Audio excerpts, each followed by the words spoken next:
Citizens Coalition for Change (CCC) leader Nelson Chamisa has called for the use of one currency across the continent in his message celebrating the 60th anniversary of Africa Day. Africa Day was this year commemorated under the theme Accelerating the Implementation of the African Continental Free Trade Area, a trade pact aimed at creating a single market for goods and services, deepening the economic integration of the continent, which Chamisa says is only achievable when democratic practices are upheld. He described borders separating African countries as artificial Berlin Conference imposed boundaries and borders designed in Europe, adding they must be eliminated. Adopt one currency, a single African currency.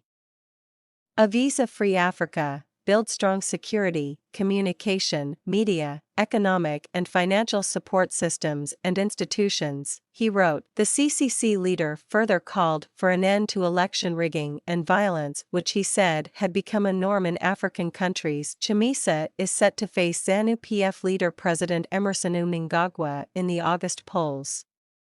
Human rights defenders fear the plebiscite will be disputed and bloody, as has been witnessed in previous elections. Added Chamisa, stop and reject the rigging of elections, coups, violence, and terrorism upon building mechanisms of dealing with the same in any African country.